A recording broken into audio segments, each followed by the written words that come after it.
Bonjour à tous, donc c'est Salut Bien-être. Je voulais vous partager des messages que j'ai pu recevoir des guides de lumière. Donc je suis canal, je reçois les messages en fait des êtres de lumière qui nous entourent. Donc ça peut être les guides spirituels, les anges gardiens, également les archanges, les âmes quand elles ont des choses à transmettre.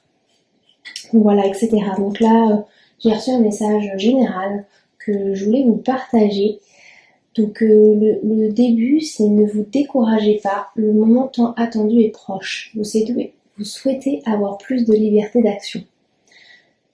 Donc là, il nous conseille en fait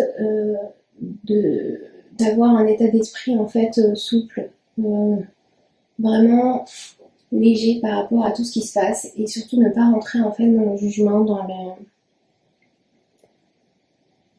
la critique, ce qui pourrait être facile vu ce qui se passe parce que voilà, tous, même moi la première, j'ai eu un jugement par rapport à ce qui peut se passer, mais voilà, il faut prendre du recul et voir la lumière en toute chose.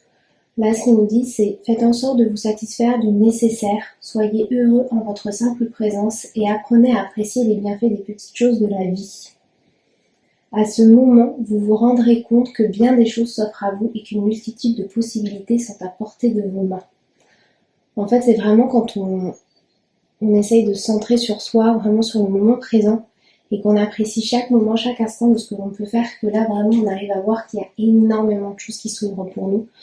Simplement, si on peut avoir la possibilité d'aller dans un parc, auprès de la nature, si on a la chance d'avoir un jardin, se positionner un petit peu dans notre jardin pendant quelques temps, regarder la nature, travailler la terre. Toutes ces choses-là, en fait, on est en connexion avec la nature, avec tout ce qui nous entoure, et ça nous apporte un bienfait immédiat. Et d'être dans la gratitude avec tout ce qu'on peut avoir, mais en fait, forcément, quand on est tous énergie, qu'on a une énergie en nous, c'est contagieux et on attire à nous le meilleur. Là, ils nous disent, vos émotions et votre ego sont parfois contre-productifs et vous poussent à agir et à raisonner de la mauvaise manière. On a tendance à faire des raccourcis sur ce qui se passe et finalement à juger par facilité et ne pas voir les choses globalement, que ça soit pour tout dans la vie. Et en fait, ce qu'il faut se rappeler, c'est que la lumière est en chacun de nous. Il y a effectivement des personnes où elle est moins flagrante, mais c'est pas grave parce que nous avons la possibilité de faire évoluer notre lumière en nous, de la partager, de la transmettre et en tout cas de l'amplifier. Et par cette amplification, on a un impact direct sur ce qui nous arrive et sur ce qui peut arriver. C'est l'effet Maharashi, le 1% Maharashi qui dit que justement, donc à vous de vous renseigner, sur les temps de guerre, il y a eu des tests qui ont été faits où 1% de la population, en méditant, en faisant une méditation consciente, nommée à l'époque transcendantale, ils ont pu remarquer en fait que les effets de la guerre diminuaient, s'estompaient. Donc ça montre vraiment qu'on a un impact direct sur ce qui nous arrive et que plus on est en nombre, plus cet impact est important. Donc peu importe si on travaille individuellement, on sait qu'on a indéniablement un impact. Et si on touche qu'une personne, c'est déjà super. Ensuite, ils nous disent de nous recentrer. Il vous faut vous recentrer, comprendre que tout part de l'énergie d'une personne et que cette énergie additionnée à celle des autres fait de votre vie une réalité. Ce que vous vibrez entre en résonance avec ce que vous vivez. Effectivement, plus on travaille sur nous, plus on travaille sur notre vibration, c'est-à-dire avoir des bonnes pensées, des émotions positives, ressentir de la gratitude, avoir foi en notre avenir et ne pas en fait se laisser aller dans la tentation en fait de tout ce qui peut être contre-productif comme ils disent, mais négatif, donc des émotions en fait négatives. C'est normal d'en avoir, c'est humain, il faut les accepter, il faut les vivre quand elles sont là, mais il faut savoir les évacuer et passer justement à des émotions positives ensuite.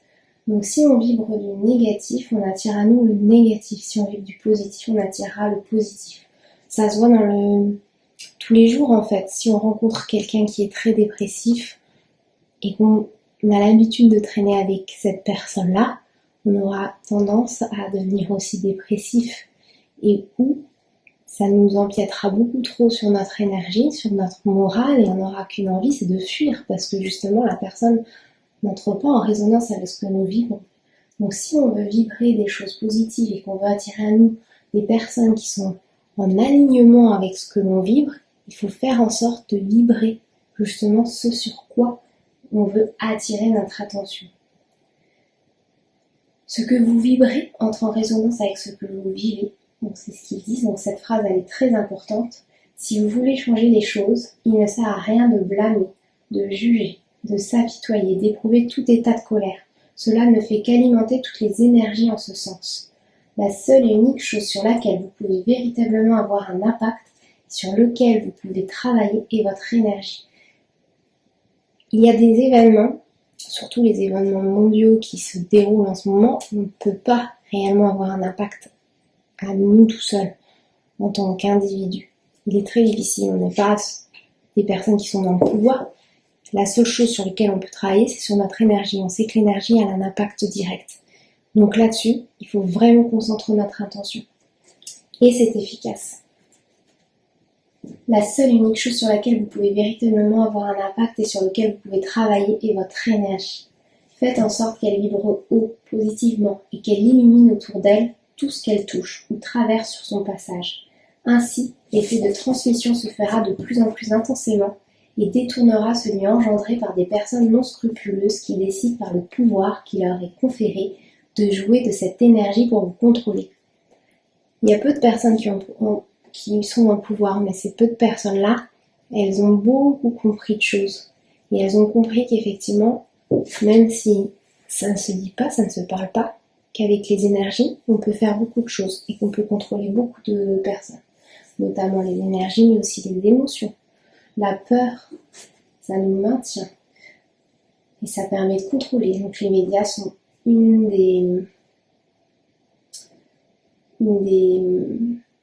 un des outils plutôt, qui permet de contrôler la population.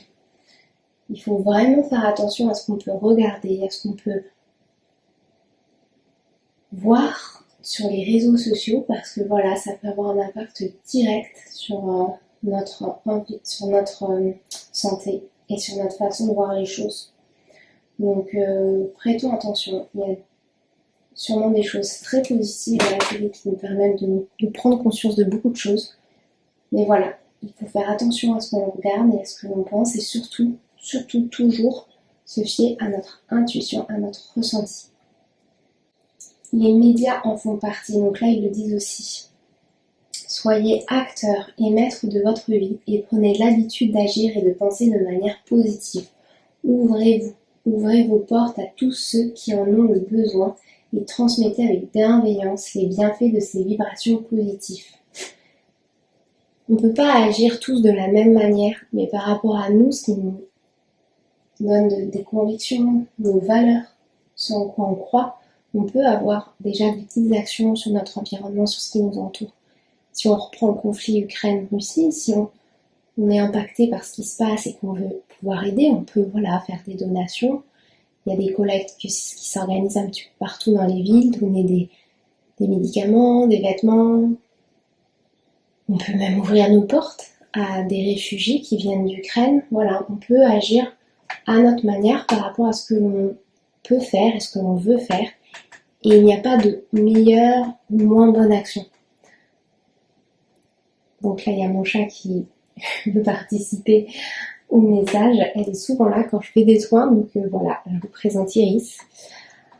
Et donc en fait, il est super important de se dire que peu importe l'action qu'on utilise, à partir du moment où on fait une action bienveillante, il y a forcément une lumière qui s'allume. C'est un des messages que j'ai reçu aussi récemment des guides. C'est que pour chaque action bienveillante que l'on fait, une lumière s'active comme une luciole dans le monde pour éclairer notre monde justement. Donc là, j'en ai profité pour faire un tirage en même temps pour avoir un complément sur les messages qui m'ont été envoyés. Donc j'ai utilisé l'oracle des missions de vie d'Isabelle Serre. Et la carte que j'ai tirée, c'est événement imprévu, défi.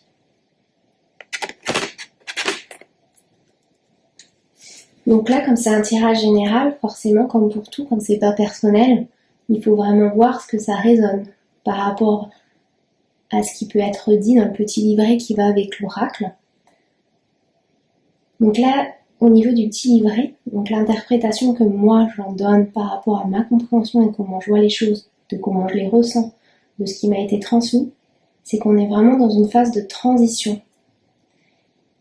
Ça nous donne l'impression que les choses sont compliquées, voire impossibles, qu'il y a des choses du coup vraiment difficiles qui nous arrivent. C'est effectivement le cas entre le Covid, entre ce qui se passe là avec la Russie et l'Ukraine. Voilà, il y a tout un tas d'événements qui nous bloquent, mais il faut qu'on se dise que ces imprévus, ces défis, ce sont une phase de transition. Il nous explique qu'on a des étapes à franchir afin d'obtenir le renouveau que nous attendons.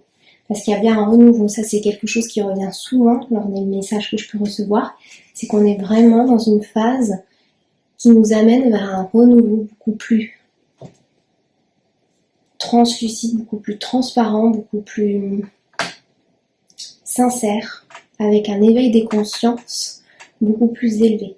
Il y a énormément de nouvelles âmes qui arrivent là en ce moment sur Terre, donc des bébés, pour justement essayer de changer les choses. Elles sont là pour nous aider, nous faire évoluer.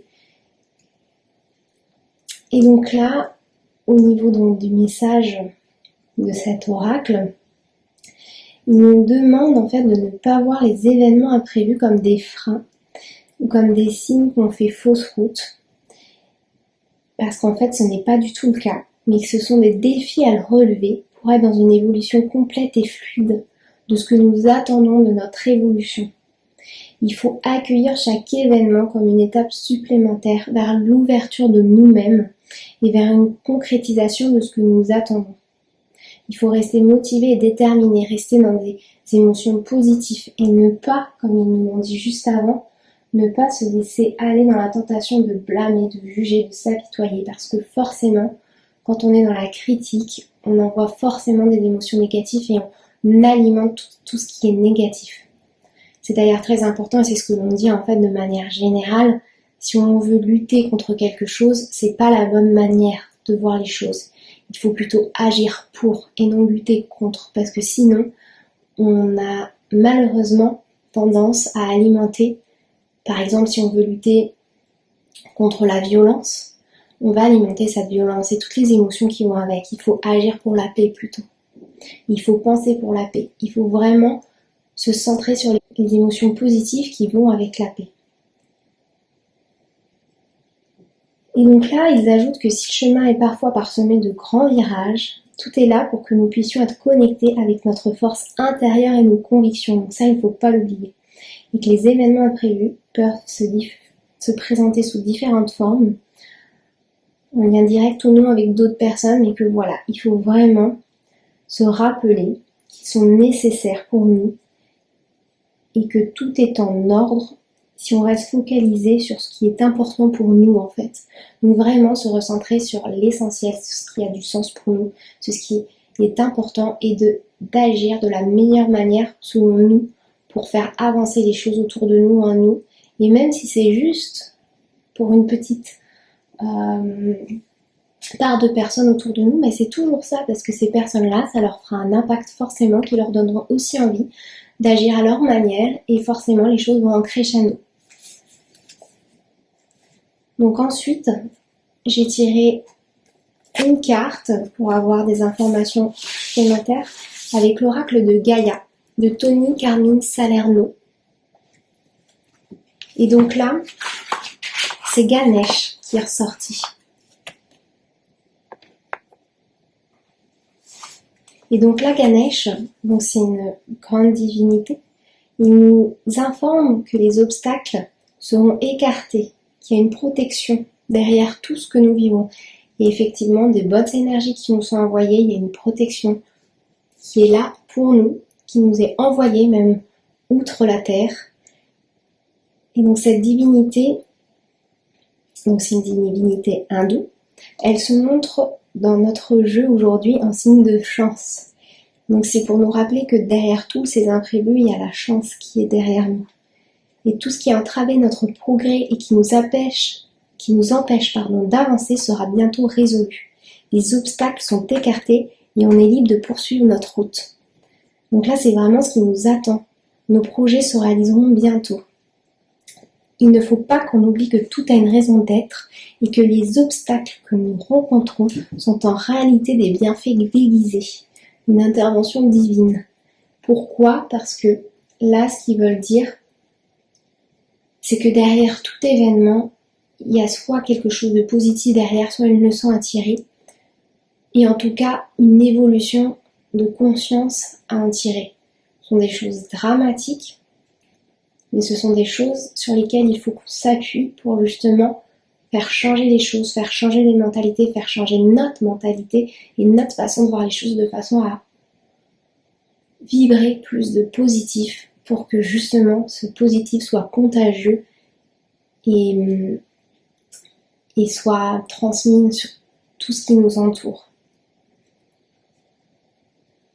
Donc là, ils disent que le moment et les circonstances ne sont pas favorables et que nos efforts préalables ne nous ont menés qu'à la déception et à l'échec, mais que maintenant la voie est libre et que le moment est venu. On est vraiment dans cette phase de transition où la voie est libre, le moment est venu et que les planètes s'alignent dans une position favorable. Donc là, avec cette carte et ce livre en fait d'oracle, il y a toujours des affirmations positives. Et donc c'est important que chacun d'entre nous se dise « Je suis protégé et guidé par un pouvoir supérieur. Quand ma route est bloquée, je l'accepte comme un signe. Je rends grâce pour cette intervention divine. Quand ma route est dégagée, j'avance avec confiance. Tout ce qui se produit a une raison d'être. » Donc voilà, les affirmations positives, ce sont des phrases que l'on peut se dire, se répéter à haute voix plusieurs fois dans la journée, pour que justement notre cerveau les intègre et les fasse siens. Donc voilà par rapport à l'oracle de Gaïa. Et j'ai tiré une troisième carte avec l'oracle des déesses de Dorine Virtue. Et donc là, c'est Maat, la déesse Maat qui est ressortie. Elle symbolise la justice. Et donc là, ce qu'elle explique, c'est que la situation actuelle que nous vivons, elle sera traitée de manière juste et équitable. Il faut donc rester vraiment positif par rapport à tout ce que nous vivons en ce moment et se dire vraiment, voilà, je me répète, mais c'est important, se dire qu'on est dans une phase de transition, qu'on va vers une évolution. Ça, c'est des choses qu'on entend partout, mais ce sont des choses que nous recevons, chaque être de lumière, chaque personne qui canalise ces êtres de lumière reçoit les mêmes messages. On est vraiment dans une phase où on avance vers une nouvelle évolution de conscience. Ça arrive bientôt. Alors le bientôt, c'est toujours relatif parce que dans le monde invisible, il n'y a pas d'espace-temps. Donc aussi bien une année pour nous qui peut être très longue, pour eux, c'est rien du tout. Mais voilà, on sait que ça arrive et déjà rien de savoir ça, ça fait du bien pour les générations qui vont suivre. Et donc Matt, elle explique: laissez-moi vous proposer une autre définition de la justice. La justice, c'est lorsque toutes les parties concernées abandonnent leur dessein personnel en faveur du plus grand bien de la totalité du groupe. Donc là, on nous demande de voir les choses de manière collective, pas seulement individuelle. On peut de façon individuelle avoir une action, mais on peut avoir des prières, des intentions pour la collectivité. Cela exige de faire confiance à la sagesse du tout, du grand tout. Lorsqu'il y a dispute, attaque, elles sont fondées sur la peur de ne pas recevoir ce qui vous est dû. Et pourtant, toute attaque amplifie la douleur et la peine à l'origine même du conflit. Pourquoi ne pas abandonner votre attachement à un résultat spécifique et à la place, diriger votre volonté divine vers la résolution du conflit? Entretenez la vision ferme d'un résultat paisible et laissez les pièces du casse-tête se placer d'une façon harmonieuse.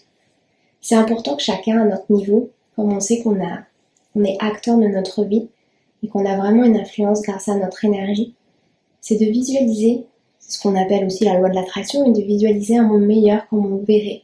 Et justement, de se faire plaisir, en fait, de se rendre compte qu'on apprécier ces moments où on visualise par nos ressentis, des émotions positives, de voir que les choses vont mieux. Et tout ça, ça a forcément un impact.